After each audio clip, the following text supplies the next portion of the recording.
us about the straw man. What exactly is the straw man? The straw man is your name written in block letters. Very simple. It was done at birth. What the government did, or the corporations now, not government, what they did is they took your birth certificate and made a second birth certificate with a trust, a Sisti QV trust. They made it in all block letters.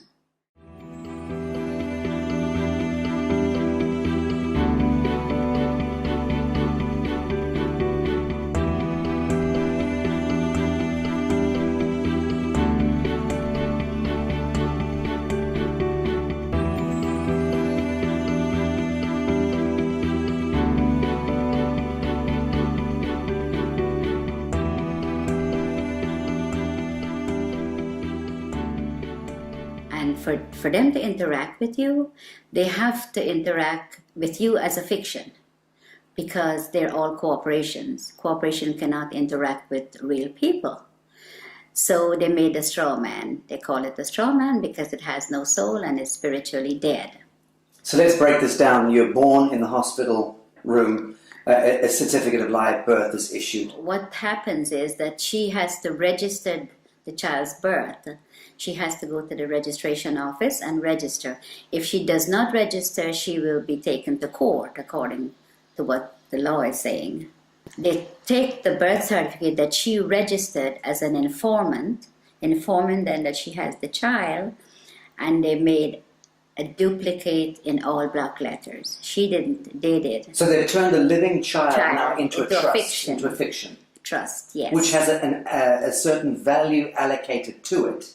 Value, yes. Millions of dollars or pounds. And that trust, let's call it a bond, It because that effectively becomes traded thereafter. Yes, it becomes warehouse bond for money. So every human being that has been registered to the state or the crown by the mother ends up becoming some kind of a bond that is traded on the stock market. Yes. Without you ever knowing it. Yes, without disclosing. And this is happening since the early 1900s. What they've done is really fraud, because they're fraudulently taking your child's birth certificate and make it into a dead entity. The dead entity birth certificate is making billions of pounds or dollars, depends on which country you're in. So your straw man is considered a dead entity, and the corporation can interact with it. If you have to go to court, it's not going to be in your real name because they don't have it. All they have is the dead entity, and they interact with that.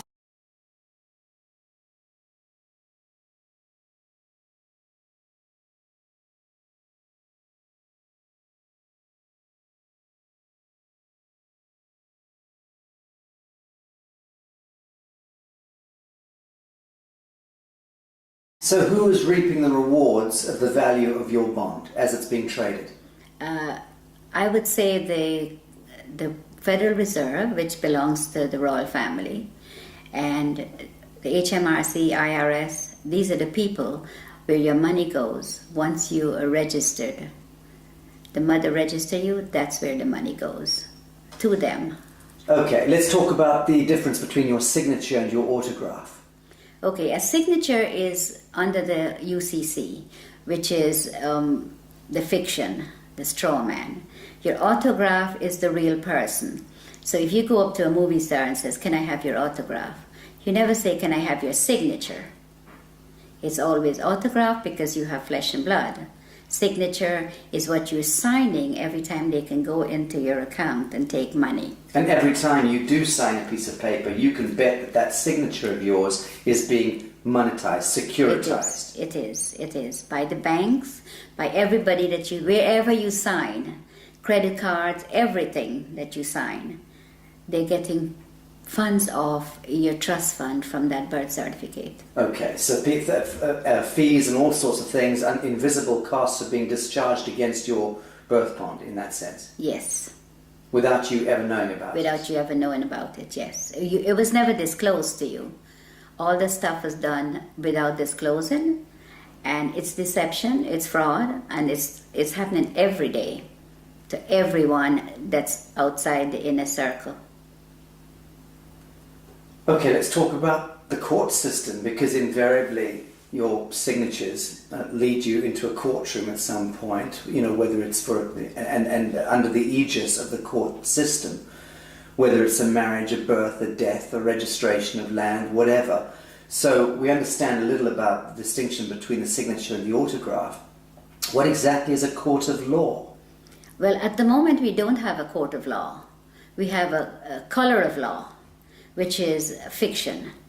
So when you go into a court system here or America, you walk into a system where there is no law. So it is lawless. So when you go in there and you speak to somebody doing business as a judge, there is no judge. You could ask the judge to see his oath. He doesn't have one. He's a cashier. Yeah, he's a banker. A banker. Yes. So when you sign any papers in the court, that's when he gets paid out of your 60 QV trust on your birth certificate. That's where he gets the money. If you go into the court, you still lose because it is not a court of law for you. In a situation like that, when should you use your signature and sign something, and when shouldn't you? There is a special way of, under the UCC, we go back to that, there's a special way of signing without responsibility for your signature. So that if you sign in the special way according to the UCC, you're not responsible for anything that's on the paper. Okay. Now, for the layman, describe UCC. What are we talking about? Okay. What is the UCC? The UCC is a set of codes that was set up over 100 years ago by lawyers. And with the Uniform Commercial Code comes contract law. It's all to do with contract. So we are not under any law. We're just under contract.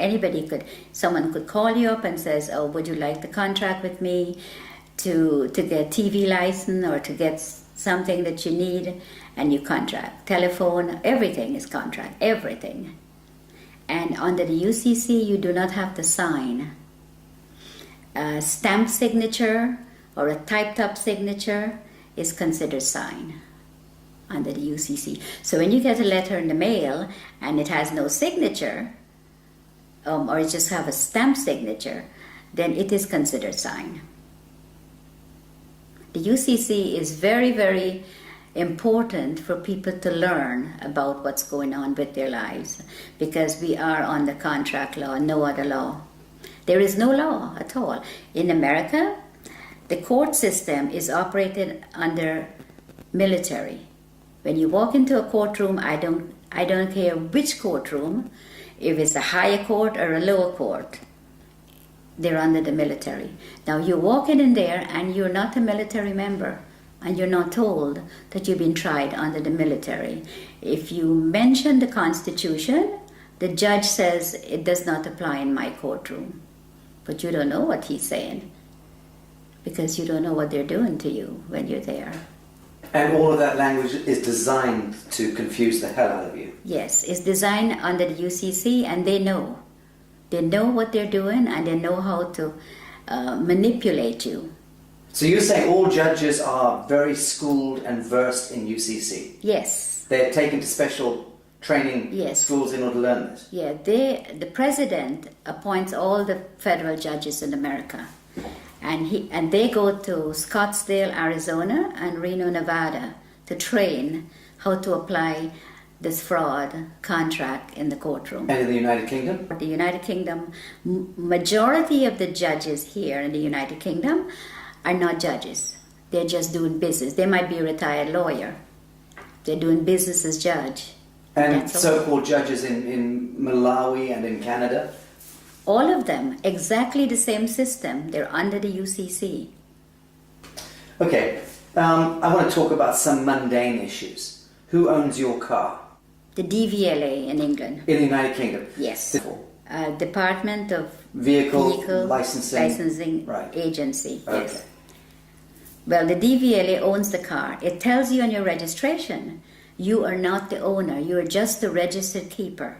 Now, if you look up registered keeper, it says a person who is responsible for taking care of the vehicle pay the taxes, pay the license, pay the insurance, and take care of it. But the DVLA could take it from you anytime they feel like, crush it. They could clamp it. Because once you've registered it, you've handed it over to the Crown of the state. That's right, yes. It's no longer yours. It's not yours, never. So again, when you buy a car, you are invited to defraud yourself by then handing it over to the Crown of the state, unwittingly. Yes, because it's fraud, and they're committing this fraud, and they're not letting you know what they're doing. They make millions, hundreds of millions. The highway belongs to us. They says you have to pay to drive on the road. You don't. The DVLA is just a corporation set up by the Crown. All these corporations are set up by the Crown. The HMRC, the DVLA, they all do the same thing. So if you look carefully at your registration, it tells you right there. And in the United States of America, it's not the DVLA. What's the equivalent? It's the Department of Motor Vehicles. And again, they invite you to Yes. register the vehicle to them. Yes. They become the owner. They become the owner. The only reason to have a license when you drive a car is if you're doing taxi service or doing it for business. But if you're driving for your personal use, going to work, going to the market, take your family out, going on vacation, that you don't require a license. There is no law that requires No. you. You can move about the surface of the earth unmolested. Yes. That's law. That is the law, yes, that is the law, but that's not what they're But telling these you. fictions, these costumes, these people wielding batons and guns and tasers, they've somehow been given license by the government to apprehend you, arbitrarily stop and search you, terrorize you, rip you out of your vehicle. Who gave the traffic enforcement officers the right to stop and apprehend people going about their God-given business? The corporations that they're under. The police are not constables. And the Queen took an oath to represent the sovereign people, which she's not doing. She's now a corporation herself. So the police is under corporate. They're not constables. Constables are the people who that beats the street and get to know your neighborhood and speak to the people. Keeps the peace. Keeps the peace, yes. But they're not constables. They're corporate police. If you call a police officer and you know whose side they're on, if you call a police officer and a bailiff is at your door, they will tell you they cannot come because it's a civil matter. But if the bailiff calls them, they will come. That means that they're not working for you, period. They're working for the parent corporation. They're working for the corporation, yes. They're corporate police. How many of the police do you think know this and understand this distinction? I think 90%. Do you really? I do. I do. In the United States and in And here, yes. Yes, 90% of the police know they're corporate police. They But should- surely then they understand that they are in serious breach of their foundational oath. And they should thereby surely understand that the Queen of England is in serious breach of her coronation oath, Yeah. which requires her to intervene if her parliament or government is conducting any cruel and unusual punishments against the people. And it's my understanding that being stopped going about your business in the street and dragged out of your vehicle and beaten with a baton for whatever reason, that to me by definition is cruel and unusual punishment. Okay, but they're given that permission to do that by the corporation they're in. They are given. If they were not given that permission, they could not have done that. They could not drag you out of your car or molest you or take you to the station for no reason. But it's not a law that gives them the right. It's a statute. It's a technocratic words on paper, statutes that have allowed them contractually to go ahead and beat the citizenry, right? Okay, yes. But it's not lawful. No, it's not. It's entirely not. unlawful. It's legal and it's fraudulent activities, and they're being backed up by their corporate headquarters. So you cannot win because there's always somebody there to protect them, and they know that. So let's drill down into this. A policeman is there and should be able to respond to a living soul doing injury against another living soul. If they witness that, they have every right to intervene. In the same way that you and I can conduct a citizen's arrest. If we see that somebody's being harmed, we should step in and try to intervene. But that's really as far as it goes. They have no business trying to commercialize human beings and penalize us for walking across streets or for not stopping at an amber light or whatever. All of that stuff is just nonsense dreamt up by the corporation. It is. Right. Yes, it is. It's all fraud. Everything they do. And that's why they're giving the opportunity to do this to the sovereign people. Because the sovereign people are ignorant of the Uniform Commercial Code and contract law and how these people operate.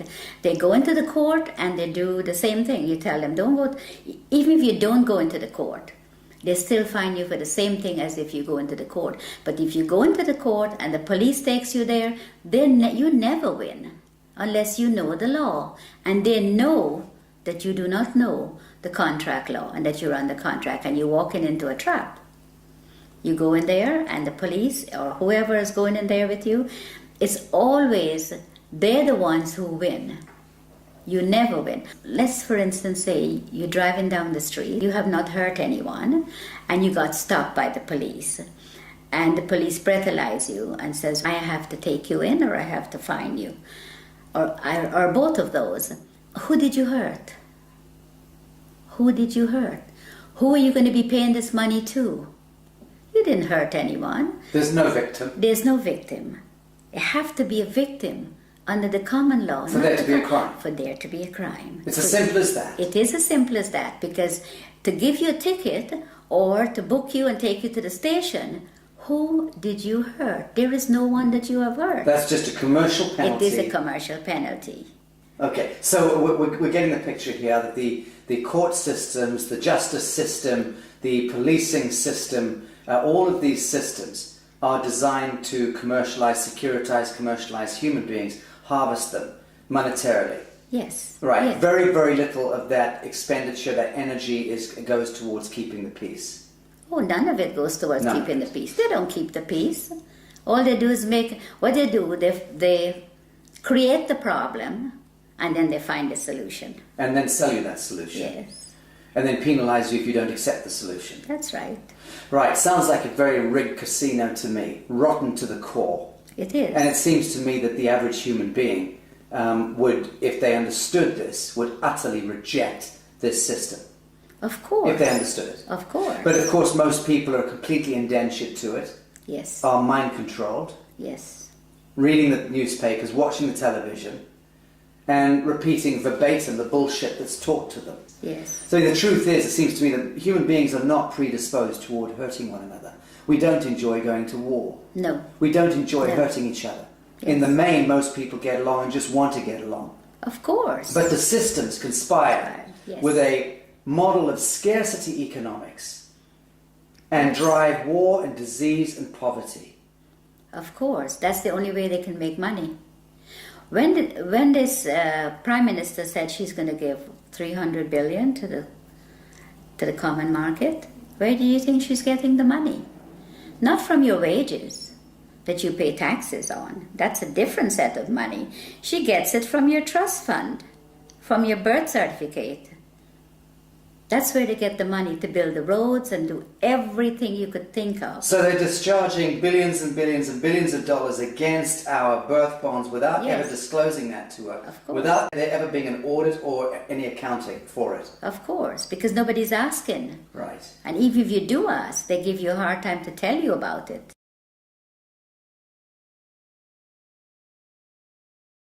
So if you try to go and discover your own birth bond, let's call it that, and you try to discover the true value, how does one go about doing that? You apply to the Federal Reserve for it. There's forms that you can fill in, and you can, once you find the bonds and the serial numbers, you can get it from the Federal Reserve because they have it. And you can then discover the value of your bond? Of course. And the average, let's say, 50-year-old in the United States would be worth what? A 50-year-old in the United States, it could be worth hundreds of millions. But one comment, if you go on the website and you put in your birth certificate number, and it comes up only one, you have hundreds of thousands of people are trading on it. Right. That's only one that you know of. I think what I'm getting at is, what do you think it would be the median value of the average 50-year-old by the time they turn 50 in the United States? What is being traded? I would say, in their name? maybe $1 billion, over $1 billion. Right. has been traded. Okay. Because when I checked, on one of my numbers is over 283,000 people are trading on it. Can you imagine how much money that is? So when we hear that the US has a debt of $23 trillion or whatever it is, that fictitious money was all pumped out of the air, but effectively it was discharged against the value of yes. the people. Yes. Right, so that's where the fiction emerges. Yes. And it becomes this huge imbalance that no one quite understands. How on earth did we get that much money? They just made it up as they go along and tell us what they want to tell us. Yes, but they'll validate the making up of that money by, on paper, discharging it against the value of the citizenry. And the citizens' gold, our sovereign gold. We have gold. For every pound that if you weigh 8 pounds at birth, you have 8 pounds of gold set aside for you. Assigned to you by whom? By the crown. In England? Yes. And in the United States? Yes. By the Treasury? Yes. And because the United States is owned by the crown. Let's okay. So let's say there's 200 odd nations of the world. There's hundreds and hundreds of small island states, but there's about 200 nation states, big nation states. They are all of them a franchise of the Anglo-American Corporation. Yes. Let's call it that. Yes. And that the Anglo-American Corporation is an extension of the British Crown. Crown. Yes. And the British Crown is collateralized by what, or backed by what? Gold. And by the people. The hundreds of millions of people. The British Empire has just went on the ground. It's still there. Controls the Bank of International Settlements, yes. controls all the reserve banks around the world and yes, so on. Right? Yes. Correct. So at what point do you believe the world sees through this grotesque fiction and then addresses the source code and then writes it? I think if people get to know what the UCC and the contract law does, and your straw man is your main problem. Once you can control your straw man, and it is yours and not theirs anymore, then you're in the right path. This is beautiful what you just said. You're talking about reclaiming the fiction that was established, the false light. Yes. Reclaiming the false light that was established in your name, given your identity, so to speak, at birth, without your knowledge. Yes. You're talking about us needing to reclaim that false light and step into ourselves, our true selves, as a people of the world, in order to reclaim reality from the fiction. Yes. That's powerful. Yes, it is. And that's what I think everyone needs to do. All the sovereign people that's in poverty and whatever they put us in, that's what we need to do. We need to reclaim that, what they are making money on. That is ours. Then you wouldn't have wars, you wouldn't have people fighting for money, you wouldn't have poor people. Everybody will be okay. Everybody. But they do not want you to. If you do that, that will break down their system, and they do not want that. So once you know, you need to get into it, and you need to start reclaiming your straw man. It is yours. Now, Bibi, you learnt all of this the hard way. You were sitting in your office in the United States running a very successful real estate business a number of years ago. Very successful, selling 20 to 30 properties every month. Yes. You had a lot of your own properties, you were living there with your family. Yes. Life was good. Yes. And into your office walked a corrupt policeman and an IRS agent. Yes. And these gentlemen effectively put you on the spot, told you that there was one of your clients that you were selling a house to was a drug dealer. Yes. And which you had no idea. Yes. How would you know? And they effectively then tried to pin this a crime onto you by suggesting that you were effectively receiving laundered funds. Yes. And out of the blue, your life turned into some grotesque horror story. Yes. You were dragged into court, and the next thing, you were put in prison for 8 years. Yes. Your life destroyed. Yes. And that was where you learnt law. Tell us about this. Well, when I went to trial, and I I thought, well, how could they do this? I have shown for 10 years my bank statements, so they see that I had no money was laundered by me. The gentleman I sold the property to brought $5,000 of his own money, and he got a loan from the bank for the difference. And the bank loan officer testified at my trial, but I ended up in prison. And I wondered how they did it. I thought, well, there has to be something that I've missed. I saw in the courtroom what was displayed, it was all acting. Like everybody, like we were in a theater, and they were acting, and I was a victim. Role playing. Yes, the lawyers, the prosecutor, they were all. My lawyer guaranteed my freedom, and I got sentenced to 8 years. Now, when I got locked up, my main aim was to find out how I end up there. Without doing, and I had over $1 million of real estate paid for, money in the bank. My children finished university. We were in a very comfortable, very hard-working family, very comfortable position. And I thought, no, it has to be something wrong, something they did that I couldn't see. And for every single day, for 7 years, I learned every single day. Christmas, birthdays, every day. You studied. I studied. You studied law. Yes. And you understand that you came to understand the highest expression of law, this UCC law. Yes. And what they're doing and how they could get you in there and how they could lie, how they commit fraud. And they all thought they were all laughing when I was found guilty, like, well, they get paid, you see. I didn't know, lots of money. I didn't know at the time. And these people, I was in the prison, and there were hundreds of women that were there that was in the same position as I was. They were tricked into the system. Yes, they didn't do anything. And then once they're in prison, they're having a prison bond issued. Oh, yes. And then their prison bond is traded on the stock market, Yes. making huge amounts of money. With their numbers, yeah. And they're relegated to becoming slave workers. Yes. And no one's told this. No, they get 12 cents per day. The food that was served in the kitchen was from the Gulf War. Cans of meat and all kinds of stuff.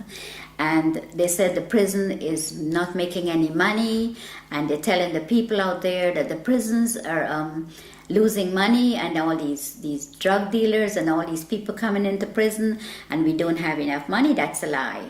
They're making thousands of dollars a day per prisoner. I know it's at least $3,000 a day. Yes. Per prisoner. But they invest into the prison system, into Unicorn. Prisons for profit. Prisons for profit.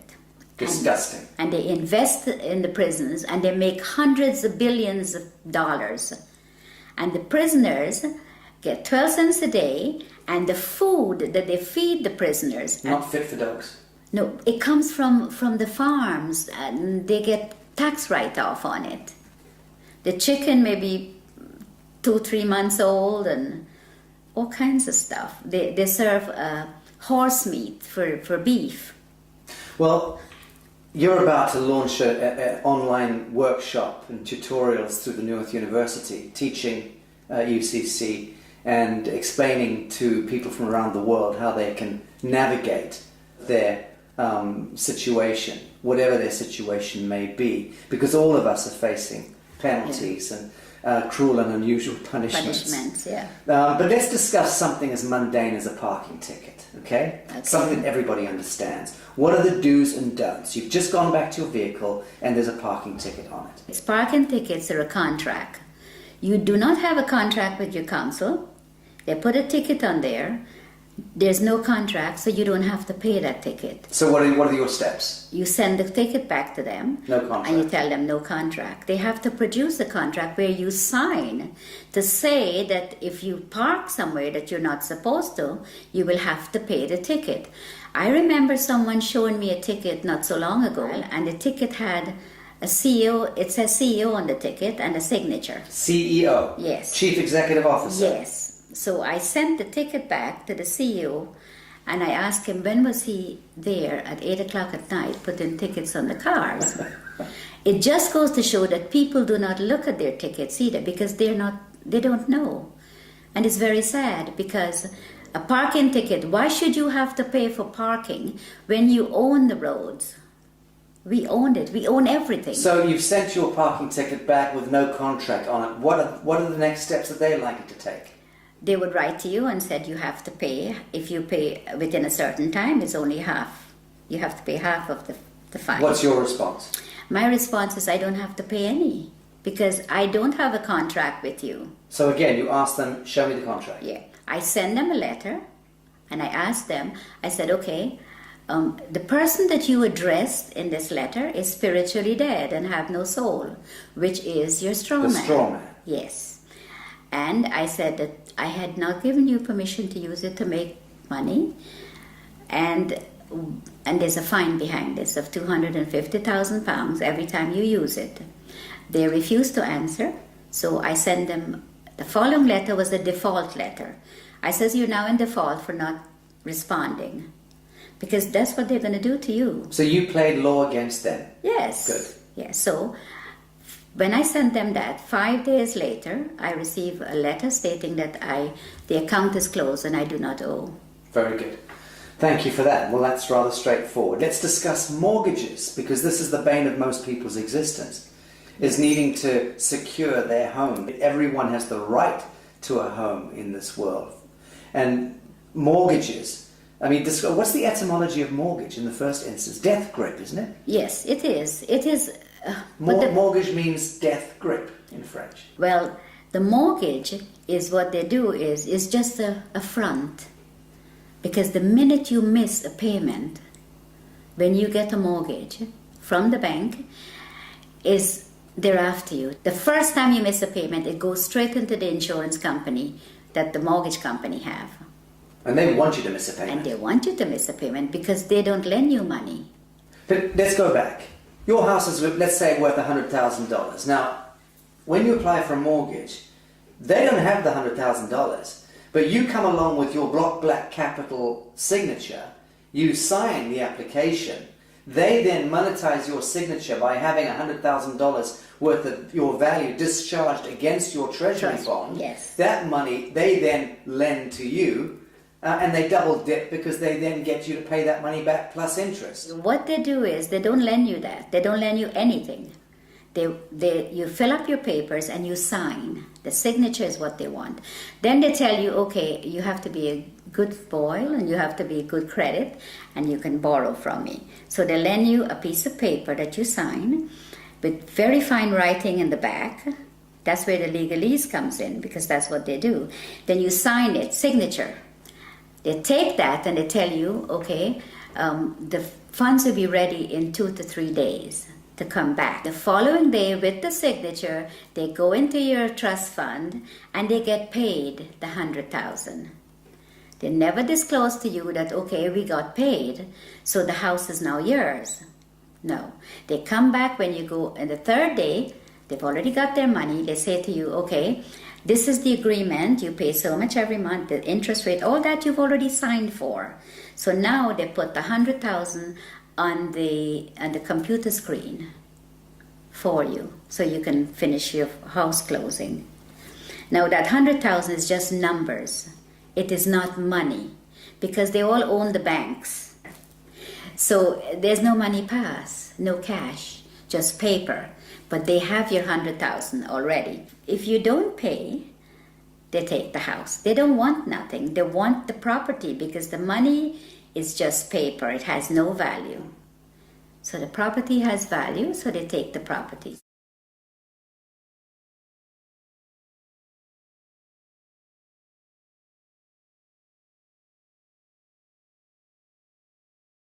So let's talk about allodium title. What is allodium title? Why is it so important?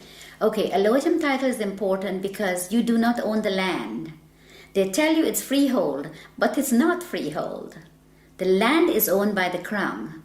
All the land in England. I'm a farmer in Minnesota, and you're saying that my land is owned by the Queen. Yes. I'm a farmer in Mozambique, your land is owned by the Queen. The Queen of England. The Queen of England. She owns all the land. So what happens is you own that piece of brick that's sitting on it that they call freehold or your house. You own that. You don't own the land. So the land, the allodium title, is to own your land. So you can put a sign up and says no trespassing, private property. When you put that sign up, you have to own the land.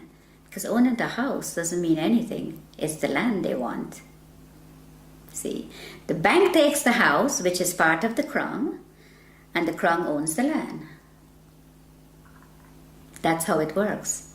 And you don't own anything. Ever. Ever. You are just a mere user. So long as you are acting as your straw man. Now, when we reclaim ourselves from this fiction, and we do it as a people, many of us do it. Yeah. What then do you see? How do you see the dissolution of government, the dissolution of this behemoth, this Molochite monster that has taken over our lives, indentured us into bonded slavery all around the world, 7 billion souls, owned and controlled, indentured to a couple of hundred National Reserve banks themselves, indentured into the Bank of International Settlements, that controlled through the US Treasury, the Federal Reserve, the IFC, the IMF, the World Bank, and so on, back to the Crown of England, and behind that, the Vatican. So all of that grotesquerie, that fiction, when do you see us as a people of the world reclaiming real reality from that fiction? And how is that likely to play out? I think if people get to know and they come together, it doesn't take hundreds of millions. 1 million sovereigns get together can make a hell of a lot of difference, because the word spreads from one to the other.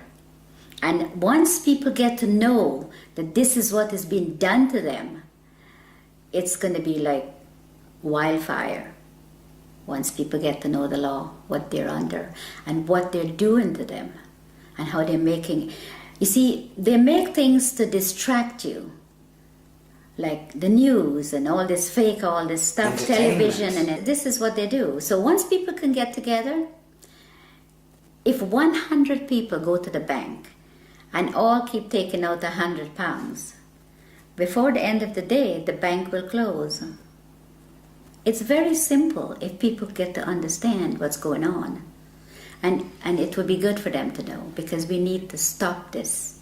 We need to stop what they're doing to people, hurting people for no reason, put people in poverty. And by they, we're talking about the parent corporation. The parent corporation, The yes. banks and governments and the justice systems all working to penalize and harvest humanity. Yeah, they're in bed together, everybody. They said, if they send you to the Citizens Advice Bureau, don't even bother to go, because they're working too with them. Everybody they have in their pocket. And it's very sad, because people will do things to other people for very little money. Are you hopeful for humanity? I am, very much so.